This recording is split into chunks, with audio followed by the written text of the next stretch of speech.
Assalamualaikum warahmatullahi wabarakatuh. Perkenalkan, saya Sinta Nopitasari, NIM 1920210020, kelas PIAU 1 angkatan 2019, MK Asesmen dan Intervensi Perkembangan Anak Usia Dini, dengan dosen pengampu Ibu Lydia Oktamarina, MPD.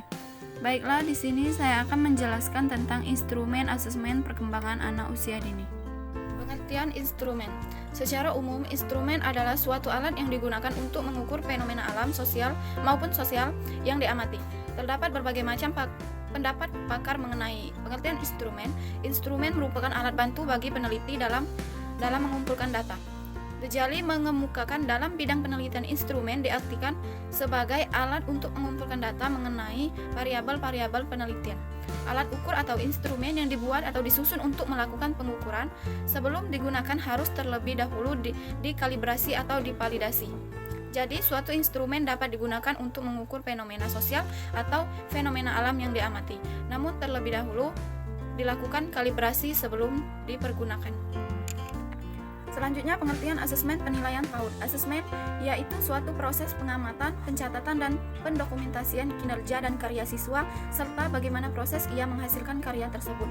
Asesmen tidak digunakan untuk mengukur keberhasilan suatu program, tetapi untuk mengetahui perkembangan atau kemajuan belajar anak. Asesmen tidak dilakukan di kelas, pada akhir program atau akhir tahun TK, tetapi dilakukan secara bertahap dan berkesinambungan sehingga kemajuan belajar siswa dapat diketahui. Caranya pun lebih alami. Misalnya, saat anak bermain, menggambar atau dari karya yang dihasilkan.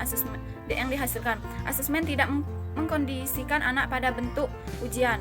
Dengan mengetahui bakat, minat, kelebihan dan kelemahan siswa, maka guru bersama-sama dengan orang tua siswa dapat memberi bantuan belajar yang tepat untuk anak sehingga dapat diperoleh hasil belajar yang tepat untuk anak sehingga dapat diperoleh hasil belajar yang optimal. Menurut Ghazali dan Muljono, langkah-langkah yang dilakukan dalam pengembangan instrumen asesmen adalah sebagai berikut. Yang pertama, identifikasi tujuan utama penggunaan instrumen. Tujuan utama instrumen ditentukan oleh konselor sebagai pengembangan instrumen, antara lain untuk diagnostik, penempatan, identifikasi, dan sebagainya. Yang kedua, identifikasi tingkah laku yang mewakili konstruk tertentu. Untuk pengembangan instrumen, perlu ditentukan konsep sampel tingkah laku yang valid, dapat mewakili konstruk teori yang akan diukur. Yang ketiga, pengembangan dimensi dan indikator variabel yang sesungguhnya secara